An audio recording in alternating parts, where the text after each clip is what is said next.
hey, the NFL draft just a couple days away. And right now, you can get an unbelievable offer. If you bet $5, I don't even think Dub has heard this yet. If you bet $5, you get a 20-1 payout if Trevor Lawrence is the first pick in the NFL draft. Oh, by the way, Trevor Lawrence is going to be the first pick in the NFL draft. So FanDuel is basically giving you a free $100. All you have to do is go to FanDuel.com/Clay, sign up, new users, maybe your mom, maybe your dad, maybe your girlfriend, maybe your boyfriend. If they haven't signed up yet, you can bank $100 free. You can say to your mom, hey, I got the perfect Mother's Day present for you, Mom. Go to FanDuel.com/Clay, bet $5, you get back $100, 20-1 payout. Trevor Lawrence is going to be the overall number one pick. Now, continues to be a lot of drama about who might be the number 3 pick, right? As we get closer and closer to the NFL draft, I keep looking at the betting markets. And yesterday we told you that Ian Rappaport has basically come out and say, hey, the 49ers are down to 2 options. Either they are going to take Mac Jones at 3 or they are going to take Trey Lance at 3. And the number and the money keeps pouring in on Mac Jones at the 3rd pick. And Trey Lance has now bounced up. He's the second most likely, and Justin Fields is falling precipitously. And so we're going to finish off the show by talking about our top 10. But as we look at the top 10, and in particular start to break down the quarterbacks, here's the question that I have for you guys. Is it really going to be necessary for anyone to need to trade up to get Justin Fields or Trey Lance? And let me explain what I mean by this. We know number 1 going to be Trevor Lawrence. By the way, FanDuel.com/Clay, $100 free for you if you're willing to go make that bet. We know that number 2 is going to be Zach Wilson to the Jets. Increasingly appears likely that it's going to be Mac Jones. Maybe it could be Trey Lance. But if you look at the rest of the first round, there is a lot of teams that are not going to make, it doesn't appear to me, an aggressive play in terms of figuring out what's going to happen. Let me explain. We've got the Falcons at 4. They don't need a quarterback. We've got the Bengals at 5. They don't need a quarterback. We've got the Dolphins at 6. They don't need a quarterback. Until we get down to the 7th pick with the Detroit Lions, and by the way, given how much they're paying Jared Goff, I think it's kind of unlikely they need a quarterback. And until we get to that 7, 8, 9 range with the Lions, with the Panthers, and with the Broncos, I don't think there's anybody else that's going to take a quarterback. So if you are looking at the board and you're trying to assess value, to me, you can likely trade up into that 6th spot because I think the Falcons want to take Kyle Pitts. And I think at 5, the Bengals are either going to take Jamar Chase, LSU wide receiver, used to play with Joe Burrow, as the first wide receiver off the board, or they're going to take Penei Sewell, and the first offensive lineman will come off the board. But until you get to the Miami Dolphins at 6, I don't think there's really any likelihood of needing to trade up because I think you can look at the Falcons and you can look at what might happen with the Bengals and say neither one of those teams are remotely going to take a quarterback, and they can't even fool you into thinking they're going to do it. So there's no reason for somebody to need to expend the draft capital to get up to 4 or 5. But at 6, I think the Miami Dolphins could be intriguing if you believe the Lions are interested in going with a quarterback, or if you think the Panthers or the Broncos, which I think all 3 of those teams could validly be in the play. Because I could see a situation, the more I look at it, where the Carolina Panthers, because Matt Rule is their head coach, they could go old school college football. And what I mean by that is it's both old and new school college football. College football doesn't get as worried about having to have the quote-unquote man as their quarterback because they know that even if you have a great quarterback, he's probably going to be gone in 2 or 3 years. So you're constantly aware that you've got to be grooming a new quarterback. And I wonder on some level whether a Matt Rule sitting at 8, let's pretend that Trey Lance and Justin Fields are both still on the board. Could Matt Rule say, hey, you know what?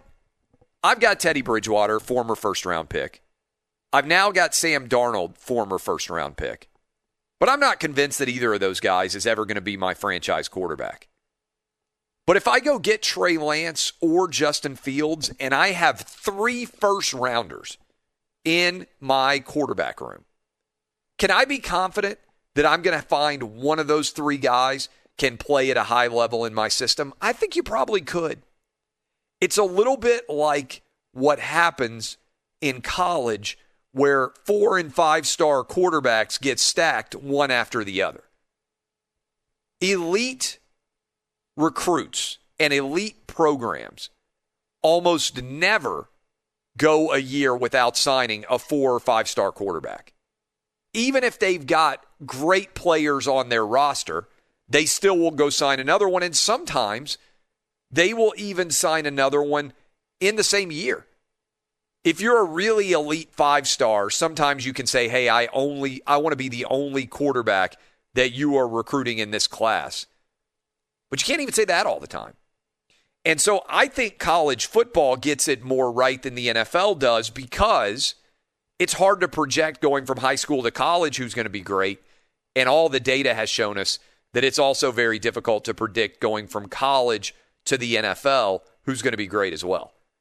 In fact, even the best evaluators of quarterback talent can often be very wrong about who's going to be great. I mean, look at John Elway. John Elway knows more about playing the position of quarterback than almost anyone in the world. There are very few people that are better at playing the quarterback position, understanding all the throws that are needed, all the decisions that have to be made at the quarterback position. Very few people in the history of the United States have been better than John Elway. He's drafted 5 quarterbacks since he left. First and second round quarterbacks. All of them have been failures for the Denver Broncos so far. Maybe Drew Lock's going to still pan out. A little bit of a verdict still out there. But think about that. If John Elway isn't great at analyzing quarterbacks, one of the best at knowing what has to happen to be a good quarterback and projecting them into how they're going to play in the NFL, why would you expect that anybody's going to be that great at it? The truth is, it's basically a coin flip no matter how much time you spend. And this is fun. Just a few years ago, remember who was considered to be the 2 most risky quarterback draft picks in the first round? Josh Allen, Lamar Jackson, who have ended up being the most valuable quarterbacks right now in the NFL as we prepare for season 4 of that experiment. Josh Allen and Lamar Jackson. Sam Darnold's already on his 2nd team. Josh Rosen on his 3rd or 4th different team. And Baker Mayfield has been enigmatic as a starting quarterback for the Cleveland Browns, although to be fair, they did just pick up his 5th year. But analyzing risk-reward in quarterback is incredibly challenging. And this is why, by the way, I think Kyle Shanahan's going to end up going with Mac Jones. Because I think what Kyle Shanahan has decided is I can't have another quarterback that is inconsistent. I can't do it. I can't put my team in a position to win championships and have them not be able to do it because my quarterback misses George Kittle wide open on a 3rd down play, because he misses Emmanuel Sanders for what should have been nearly the equivalent of a walk-off touchdown. I can design the perfect scheme, but if my quarterback misses his target, the perfect scheme doesn't matter. And I think Kyle Shanahan is enamored of his offense more than he's enamored of any quarterback. And what he wants is just somebody who can efficiently and consistently run the offense. That's all I think he needs. And so far, he has not been able to find that person. And until he does, that offense is not going to work like he wants it to. And I think ultimately he sees in Trey Lance and in Justin Fields something that is more in common with Jimmy Garoppolo, which is they freelance a little bit too much. They don't really have what Kyle Shanahan wants, which is just a dude who's going to hit the open man and run his offense. And I think he believes, based on looking at all the tape, that Mac Jones is that guy. That he is going to have the ability to win at a high level. Now, you probably saw the quotes from Kyle Shanahan, which is kind of funny, about whether or not he could guarantee that Jimmy Garoppolo was going to be on the team come Sunday. And he said, I basically can't guarantee that anybody's going to be alive come Sunday, which is a vintage NFL quarterback and NFL coach relationship that is not going very well. Can you imagine Andy Reid if he was said, like, hey, Andy, can you guarantee me that Patrick Mahomes is going to be on your roster on Sunday? Andy Reid wouldn't be like, well, I can't tell you that anybody's going to be alive on Sunday. If you ask Tampa Bay Buccaneers right now, hey, can you guarantee that Tom Brady is going to be your quarterback come Sunday? Do you think that Bruce Arians going to be like, well, you know, the way life's going, no guarantee Tom Brady's even going to be alive come Sunday? No, of course not. If you know your quarterback is the guy, you guarantee that he's going to be there on Sunday. And if you can't guarantee that he's going to be there on Sunday, that's like one of you guys out there being in a relationship. Imagine the reaction.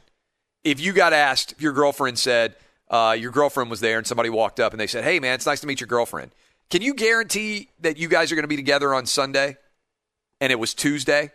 And you were like, well, you know, I can't really guarantee that she's going to be alive on Sunday. I mean, first of all, that's a Lifetime movie in the making.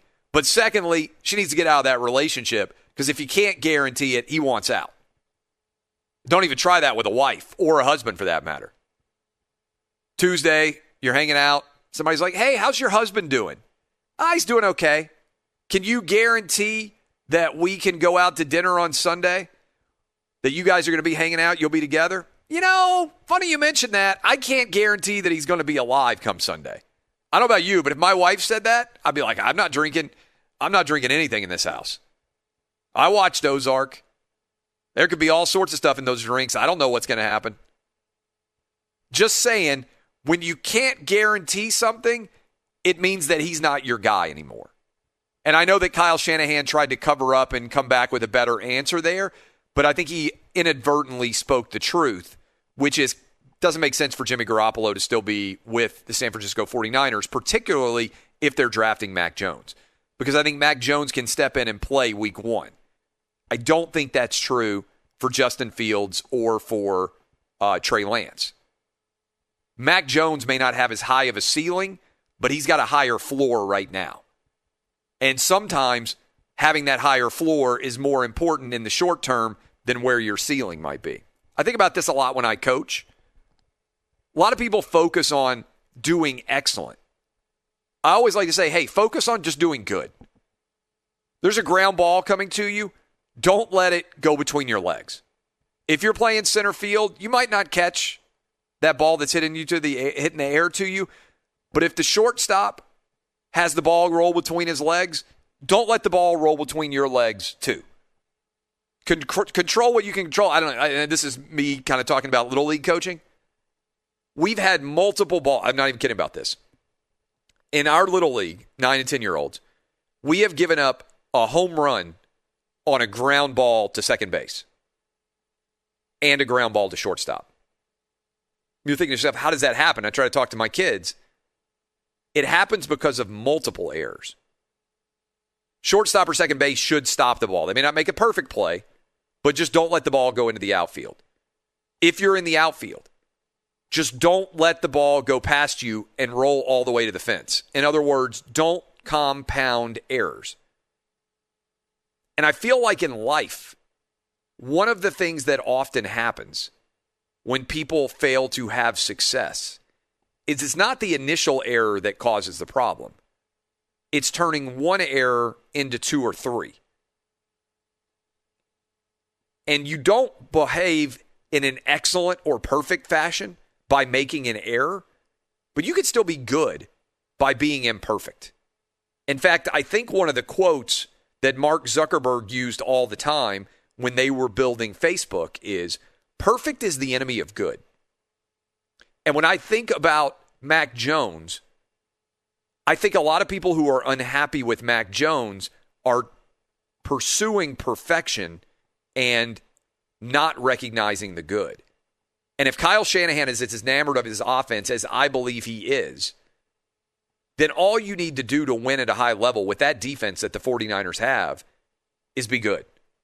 And I think Mac Jones at 3 is the most likely maybe to be good from week 1 in the entire NFL from all the guys that could go in the top 5 picks. I'm not sure that long range he's going to be great, but I'm pretty sure he's going to be really good. And if you string together a lot of good games, eventually that kind of makes you great.